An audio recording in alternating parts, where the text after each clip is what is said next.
right, good morning everyone. My name is Christy Murchie. I work in the Office of International Studies, and on behalf of our office and our partners here in the library, we want to welcome you to the first of our Study Abroad Spotlight series for this semester. We have a special treat today, and two students who will be sharing with us who traveled on a program called the Creation Care Studies Program. Both were on the program located in Belize, and they will be sharing more about their experiences. So thank you, and help me, join me, I guess, in welcoming them.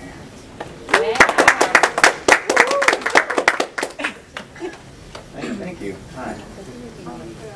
Well, we were down in Belize spring 2008, which is the dry season down in Belize. We missed the winter here, and then came back, and it was summer here, and it was really cold in the summer of Minnesota. So, yeah, let's get started. What's your name, Nick? Who are you? My name is Nick. And I'm Kandice. I'm not in all the pretty advertised pictures, but I'm here. I actually studied abroad with Nick. But yeah, it was a mix-up in like when the pictures were coming in and all that thing. Oh, no.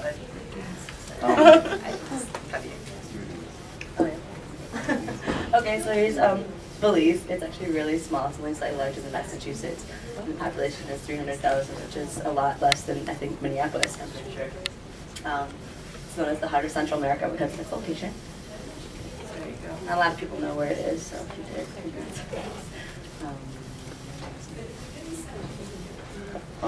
a lot of things going on in Belize make it a really unique country to Central America.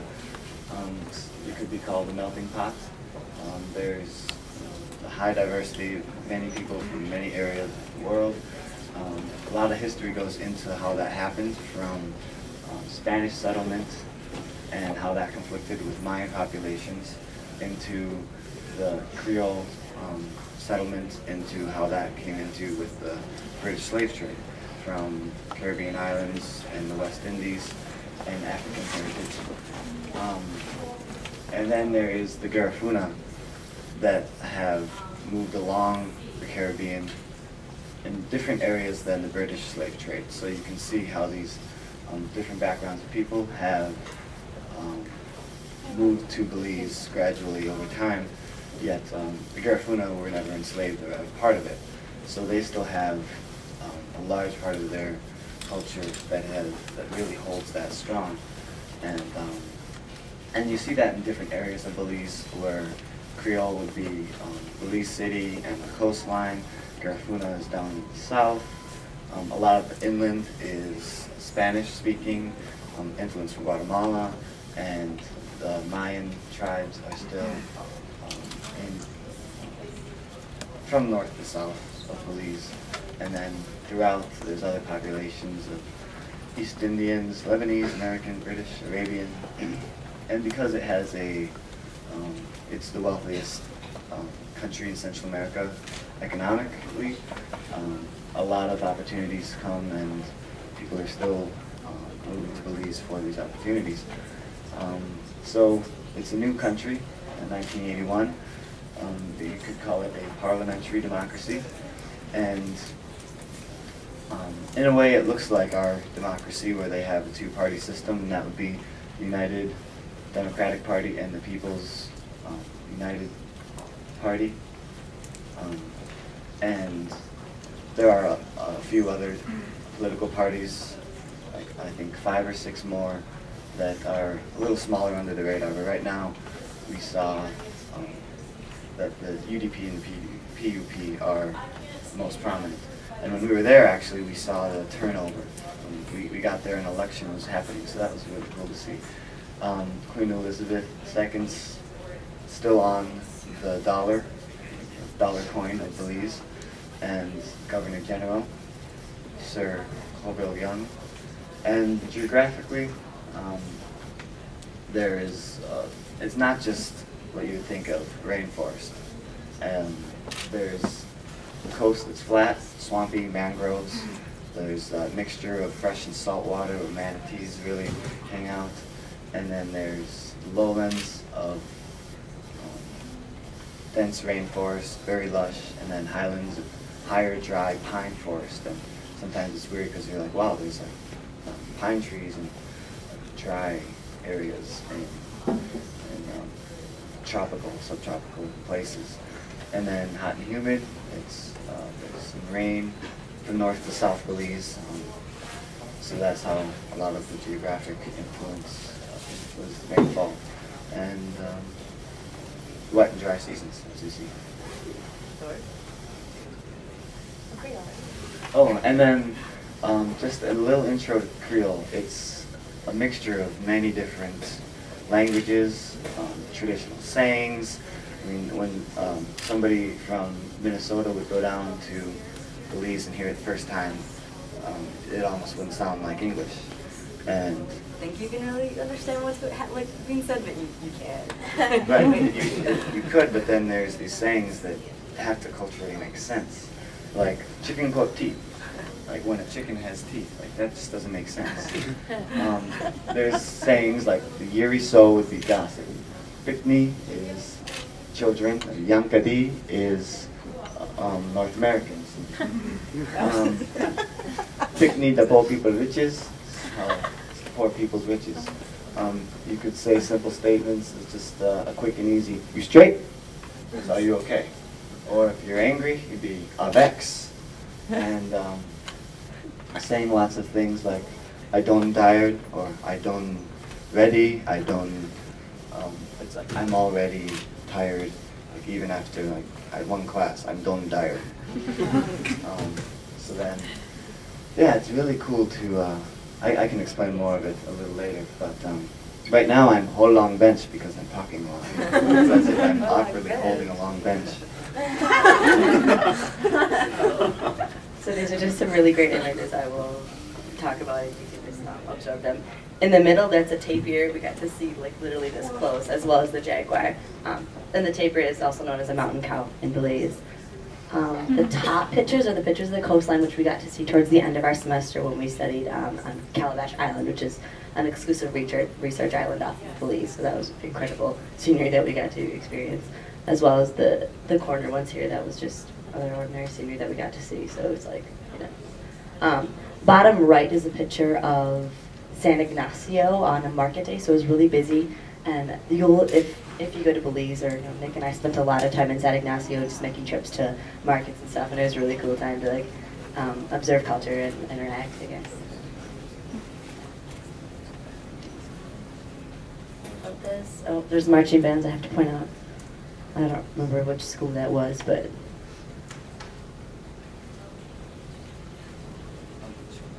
Show up. I don't know this picture. Well, this background picture was kind of like a main highway, just to kind of see how you can see it. It's just like our road right across campus is the main highway in Belize. This is down in Gales Point, southern Belize. This is where the so some of the swampy places occur, but these are the Mayan Mountains, which is really pretty. And this is the Maroon Creole Drum School in Gales Point. So a few of us traveled down there, and we got more drumming opportunities than our hands could tolerate. Oh wow, okay, classes. So here's a makeup of the classes, and Nick, interrupt me if I forget anything, because this is the important part. Even though we were down in Central America and it was beautiful, we did have to go to class. So the makeup of the classes are as listed here. We had ecology. We had 3 different classes of ecology, and these would transfer in as a normal ecology or lab course here, or would just fulfill a D requirement. We had stream ecology, and probably 80% of our class, or the classroom, was streams and rivers around the area in Belize. And that was really cool to do experiments and like have a classroom outside, or really like hands-on experiencing nature. The second week of ecology was forest ecology, and we spent all of our time in Coxcomb Wildlife Reserve or Refuge. Just an amazing rainforest. Basically, we would just stay in cabins all week, and our classroom would be, once again, outside in the rainforest, hands-on, And last but not least, was marine ecology, which was my favorite. We got to be on an exclusive research island off of the coast of Belize, and our classroom was the ocean. Shoot, right? Gotta go to class, gotta go snorkeling. There's also 3 weeks of sustainable community development, and this was a really, really cool class.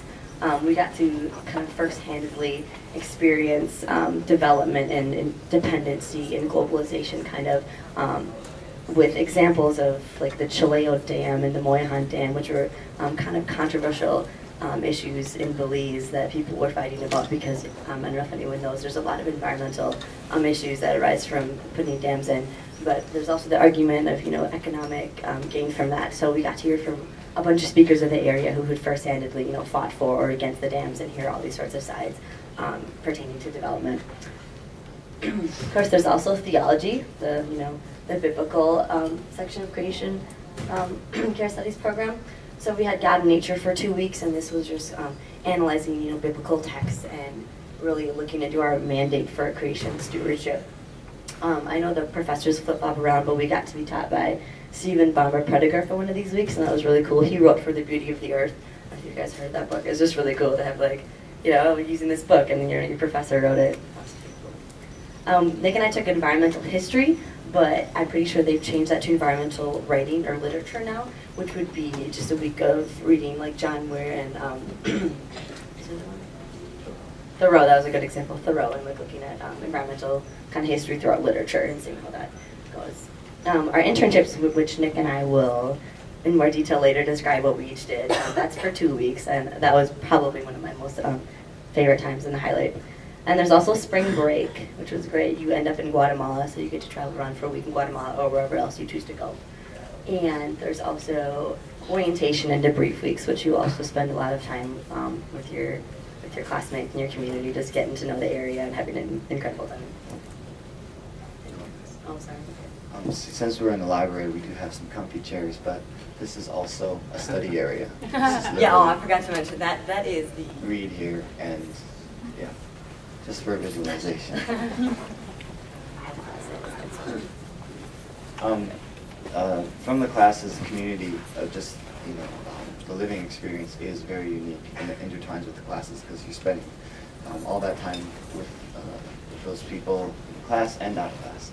This is just our veranda outside of our little eating hall, and we just had a consistency of meeting here, reading a psalm before eating, praying before eating, having and other sorts of community meetings like news updates and things like that would be right here.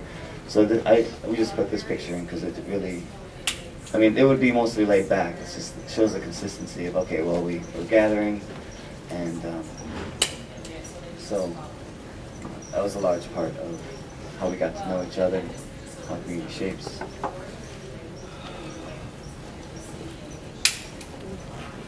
Most of this picture just speaks for itself. It's really incredible. This is a Mayan ruin called Chunanchunich, and I actually had a really cute cabin. I had a porch, and every morning I would wake up in this out in the distance would be my view.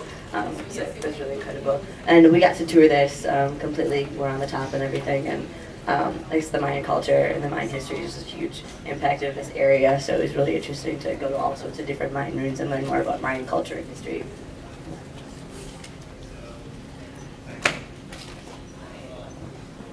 Imagine going to class and you can't wear shoes in the classroom. You just don't do it. That would drag so much stuff in that we want to keep it nice and clean. So there's also 2 big screen panels, windows, where we'd be looking out at the farm. The campus is a little section of the farm, and cattle, horses, and pigs frolic around there. It's nice in morning classes because they just let out the horses, and then they're all excited to be outside. So it'd be typical to stop class if a toucan would fly by or a really cool bird, and then just resume. Class is always a circle-based discussion if the picture went over a little more. So it just made an intimate setting. We weren't cut off with no windows like we are here in the classroom. We're in a little cell. And here we're literally, one time we were in class, there was a lunar eclipse happening.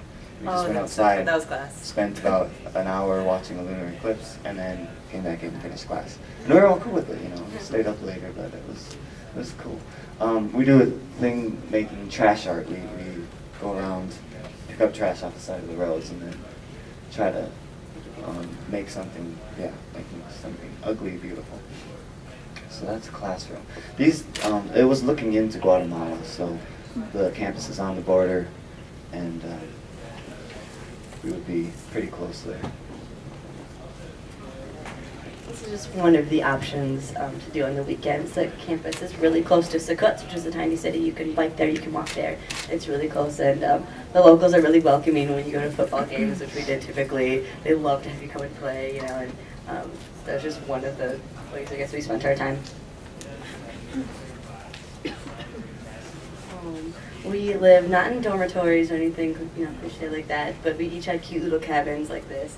Nick was on the left there, so that's for the 4 boys, 2 on each side, and they really became our little, our little homes. This was during marine ecology. I know this was the exclusive research island that I fell in love with. So yeah, every time you'd have a different class of ecology, or not every time, but for marine ecology or for forest ecology, you'd be, living in your classroom, you'd be staying there. So back in the right there, that's where we stayed for the week of marine ecology. This is more on the excursion side of all the classes. When you put them together, the classes themselves are really moving all over the country of Belize, which is probably about a 3.5-hour drive north to south, maybe 3. But with environmental history and community development, there were many things to see. We did some homestays along with community development, which was the Old Order Mennonite homestay. The visualization that we can describe with this is that these people were in a valley, but very conservative. No technology and no running water, and we saw how they would be humble people living with the creation. They had their farms that were really successful. They would get out of their carts to help the animals walk up hills. They wouldn't just sit there and say, move me. And like the whole family and the elderly even would just be barefoot, and that's the humbleness that they would give their animals, and you can see that reflected in their animals and how they behaved. So the Mayan village homestay was in community development. We got to see how sugar and papaya industries influenced these villages, and how work cycles around the market. It's common to see so many families without a consistent work base, that it would be seasonal and whatever's available. However, the market is producing the sugar and papayas come up to the U.S. and Canada. So we also saw other sorts of sustainable groups, women's group and business grocery shop. They would be making tortillas instead of being reliant on flour that would be coming from the U.S. They're trying to support corn tortillas in Belize that are produced right there, and see how, in a local environmental standpoint, that wealth is coming from that local knowledge and local environmental features. That was a big example with the baboon farm. Not farm, but sanctuary. Howler monkeys are considered baboons. Just sound like jaguars. Yeah, they sound like dinosaurs. Yeah. Okay, well, I thought, actually thought, well, jaguars they exist, but I guess Nick thought they did. There was a community agreement how how different property owners would agree to have 50 meters just undeforested, leave it alone, and then another 50 meters from the other property owner, and this would compile together, and then they would have enough habitat for howler monkeys. And so cruise ships and tourists are coming through, walking through their backyards literally, yet everybody wants to see howler monkeys. So it's a great source of income to say, okay, well, this is our local knowledge, this is our just what the Creator has given us in this area, and that's how people have become to be able to implement that into other systems like tourism. This is the Mohan Dam, and you see how just the river was dried up there, and very controversial issue there, built overnight by the World Bank and brought in foreign workers. Belizeans didn't really have a say in the process, yet the Belizeans need energy, and how that energy is going to be attained is a delicate issue. And many Belizeans want the time to make sure Belizeans know how to manage this dam and know how to make it successful in the long run. But when the World Bank comes in, it becomes pretty iffy because it's happened so fast that in the long term it's not sure to be successful. So with the Mine Village Mennonite Homestay, there's also the tours, the orientation and integration weeks were a lot of the community experience where we just we'd go swimming, canoeing, tubing, and birding was a huge part of the program. As we would learn birds together, we would learn our place in Belize, and we would be able to make that a community process and still develop a passion for birds, which is really a lot of what I kind of stumbled upon. And nearby horse stables, if we were to groom the horses in the morning, we would get some free horseback rides. And independent travels, weekends, we would still get to go cave spelunking, Mountain Pine Ridge Forest, down to Gus Point. And then you saw pictures of football games, market days, and a local church we had an option to be part of with their community service and services.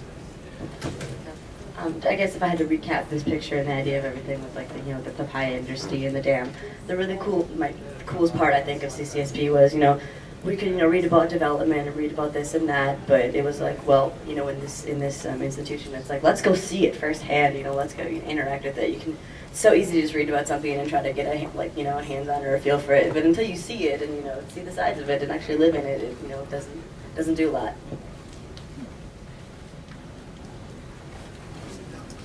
Oh, down.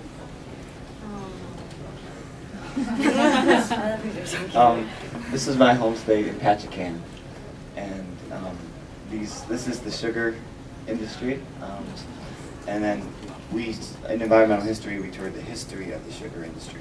So this is the Spanish sugar mill ruin, and we went right from this to see history of sugar and what it is today, and truckloads by truckloads. They have the whole factory is running months at a time. Trucks coming in day and night, and then it'll be shut down months at a time. So when sugar is being harvested, this is just, the sugar cane's all over the road, and it's a mess, and they're just plowing it in there. And then we walked around the huge piles of sugar, and then sugar rocks at the bottom. Family. That would be right there in the sugar industry. That's what the sugar is coming from.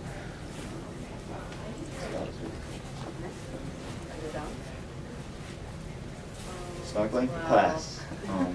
This one's at night. See, we did night snorkel, and okay, sure. So you'd go snorkeling throughout the day, and we'd also got the chance to go snorkeling at night, which was really, really, really cool. Because we'd go down to the sand and rough it around and see the bioluminescent algae. Who knew that existed? It was amazing.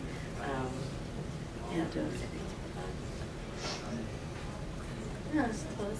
And this was forest ecology. So here was our classroom. We'd just be going for a hike, and on God's creation, and then it's be like, oh, okay, it's time for lecture. This is a good spot. Sit down in the rainforest and learn about the rainforest. So yeah, there we are. Wow, okay. So these are the places we got to see oftentimes. The bottom left, I believe, is Mountain Pine Ridge. And we would have ample opportunity to go travel here. It's not far away. Travel is cheap and easy and convenient. And we get a lot of times throughout the year where we go on small group excursions. And this is where my small group went. We camped kind of near the area and then went swimming here all day. And it's just incredible. I'm saying that a lot, but it's true. This is the Coxcomb Basin. As you're walking up and down hills like this, you can see the vegetation switch, which is really interesting. So yeah, just my internship was at the Belize Zoo. I would basically follow a zookeeper throughout the day with his tasks. That could be food prep, upkeep, greeting guests, and really seeing the background of the zoo and how it has an educational mission and conservation. All the animals are refugees from other places, like people that are having pets that aren't supposed to have them. The coatamundi is a really common one. It's like a tropical raccoon, and I think they're much more cute and cuddly. But Looks like walk up to you and hug your leg. yeah, of course. A lot of people do that, and they end up taking them, getting them a safer place. Jaguar program has a really cool opportunity to teach people how to be more cohabited with jaguars. Farmers will usually shoot them, and when we were in the Mennonite homestay, we saw the Mennonites jaguar skins. They're getting close to their livestock, so that's all they can do. But the zoo will take them and find other places for them. So in the back, they literally have wild jaguars, like temporarily being there. And even if that's in a cage and you're nearby and you hear that, it freaks you out. So much power there. So some of them, Junior here was, he's the only jaguar that was born in the zoo. And they use that as the main education opportunity because he can do some rollovers and some tricks like that. Kids love it. Yeah. So feeding the birds was set up all the trays, and then we go deliver them to the scarlet macaws and the toucan, and even birds of prey were a big part of it. Anteaters. Harpy Eagle program is similar to the jaguar program, but harpy eagles are much more endangered. Well, I don't know about more endangered. Both endangered.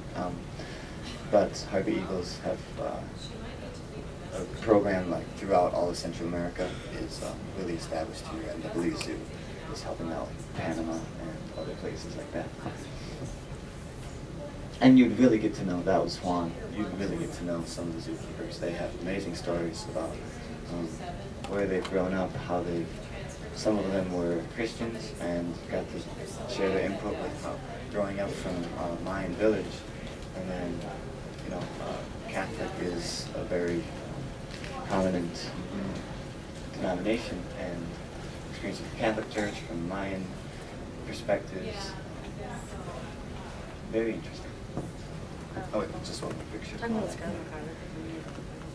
Oh, well, the dam we showed was, it flooded one of the last nesting grounds of the scarlet macaw. Bottom right, the red.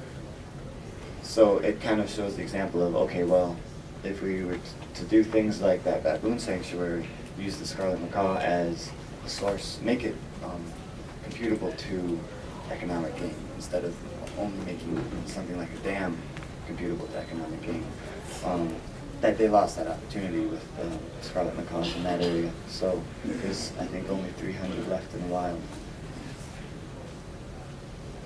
And we would have a boa constrictor to greet guests. And naturally. yeah, these the eyes really look evil because they are very evil. They bite your hand off. Those. Well, I forgot the Word? name. Yeah. So then they have the tapir, harpy eagle, puma, my homestay family, 2 weeks right there, and really great family. Still write them a few letters every now and then. And they had one black jaguar, which was rarity for jaguars, and really, really cool stuff. Yay! I did my internship with the Green Iguana Project, which was at a resort not far from campus. I would say that half of the reason for this project was for, you know, economic gain, for tourism attraction. But the other half was also because the green iguana, unlike the wish willies, I don't know what they're actually called, the other form of iguana, are threatened. They're not endangered. My task included washing, bottom right, or bottom left here. One day we had to take care of all 60-something iguanas, and that's when they're on the cage over there in the right, and wash them with iodine and D, and tick and mite them, and make sure that they didn't have any open wounds, because it was around mating season time, and then the boys and the girls, everyone just fought, and there was iguana fights. The middle one there is Buddy. He's like our mascot. He loves to be pet. It's weird. It's an iguana. There he is, smiling to the camera. A lot of my task was upkeep, making the tourist attraction look, attractive. The top right, I actually built that fence with a machete. That was a fun experience. But yeah, some iguanas are really vicious. Here's some more pictures. Probably the highlight of my entire internship was the bottom right here. And we had local school children come in to learn about the iguanas, and their looks on their faces really speak for themselves. But top right there were my coworkers. I'm having trouble thinking of their names, but they were really fun to be around because I was forced to speak Spanish with them, unlike most of the other places in the country we were, because a lot of them were from Honduras and they didn't speak English, or they didn't grow up in Belize. So that was the time when I got to work on my Spanish and put it into action. And here's me prepping for food. That was actually a task. It took a long time. They eat a lot. So we kind of dabbled into the outcome with some of the issues that are happening, but we came back with pretty much a new worldview. There's a culture shock to come back to the States. There's also a culture shock to come back to Bethel after this living experience. There's a continual discussion about tourism ethics, how to go down to tropical country, developing country, and balance being much more wealthy and privileged, and then approach something like Belize to be as a form of gathering and sucking up the culture and all of the environment just for my own gain. So as we're learning, that's also a form of tourism. We could be going down to Belize just to suck everything up and then show everybody a bunch of pictures once we get back up here, and that would be save those pictures, but appreciate the value of Belize in picture form instead of real life form. So the cruise industry, how it's degrading to the mangroves. It's ironic that everyone comes down to the tropics to experience the coral reef because it's so beautiful. But the same cruise industry exploiting the coral reef is cutting down the mangrove forest and building these high-rise hotels, cleaning off this beach because we love a nice white, sandy, sparkly beach. So that's connected to the coral reef, and the cruise industry isn't realizing that, continues to make these nice beaches, and coral reef is in a lot of danger because of that.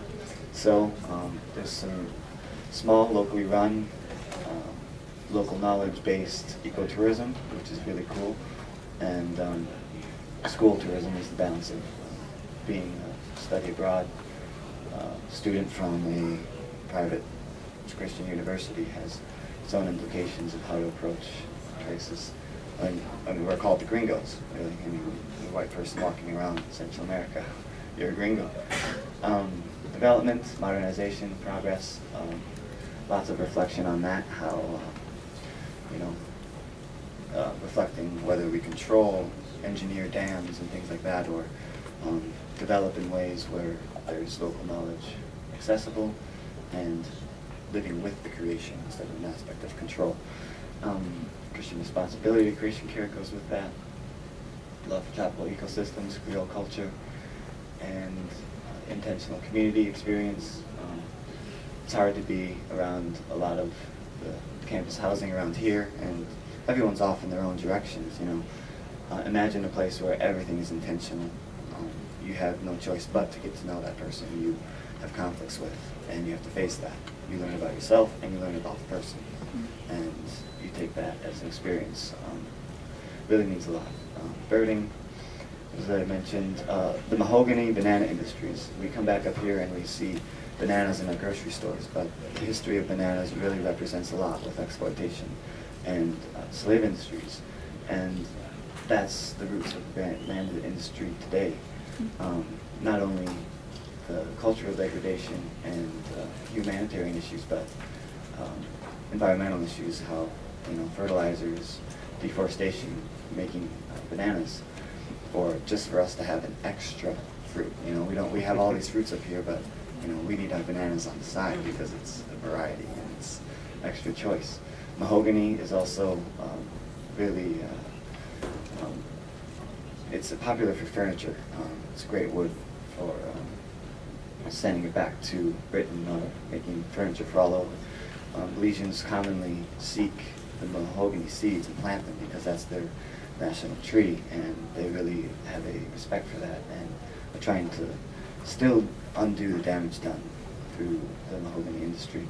Spanish and British settlement and the Maya relations, how there's so much conflict in the Christian church, how that presented the Maya, and then consumer buying power. They're reliant on our sugar. Our flour, I mean, we're reliant on tropical sugar. And things go wrong. When we were there, actually, there was problems in the flour trade and problems in our production of flour that year in the southern states of Georgia and Atlanta. So they were based on flour, and all of a sudden they were without flour and in a lot of trouble. I guess Nick pretty much said everything that I was going to say about, you know, kind of what I'm taking away or what I took away from this experience. But first and foremostly, I took away a deeper appreciation, a sense for God's creation. Like, once you get out of your typical climate that you're used to, and you're in awe of, you know, how everything works together, like coral reefs and the mangroves and, you know, the seagrass all have like a symbiotic relationship that end up taking care of each other, and even, you know, buffering hurricanes, and it's all this, wow, incredible thing to take in and to learn and appreciate. And Nick also mentioned community, and like I also, you know, besides learning how fun and, you know, in a community or an intentional community is for a person, I've really learned in CCSP that it was, you know, quintessential, like, to be in a real Christ-like relationship. It felt, you know, real. I took that away, kind of a new standard or new idea of what community really meant for me. I guess maybe we can take time for questions as we take these in, or do you want to talk about them?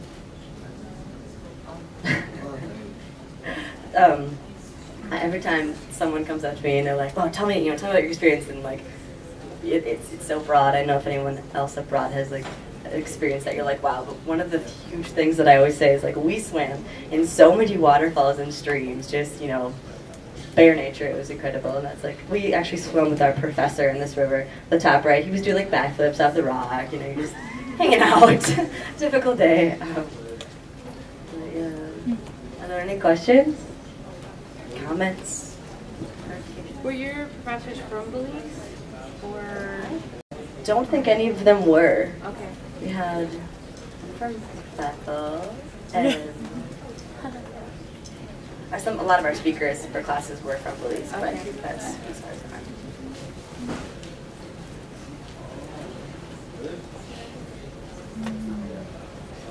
Did you come away with any ideas about what to do about buying sugar or bananas?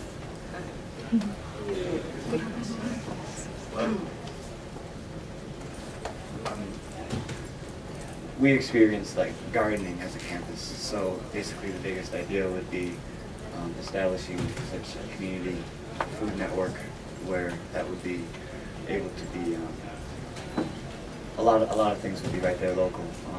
Maybe coming back here, we had to readjust the honey or other sorts of things to supplement sugar. I mean, we can change our eating patterns, and because we have community power, we have the power to not be reliant on something as table sugar, because, you know, it's like we're getting devastated if we don't have some extra sweets in there.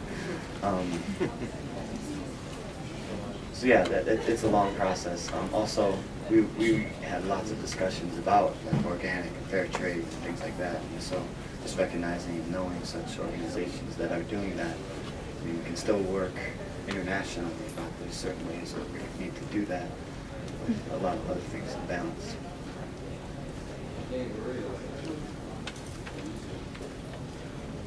The aspect of having professors that were also from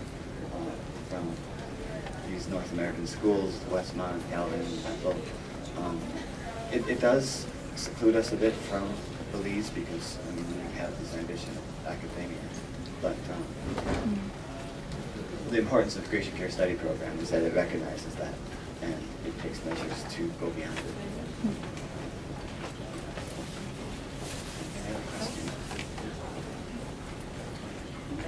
Everyone, thanks for coming. Thanks for listening. Thank you.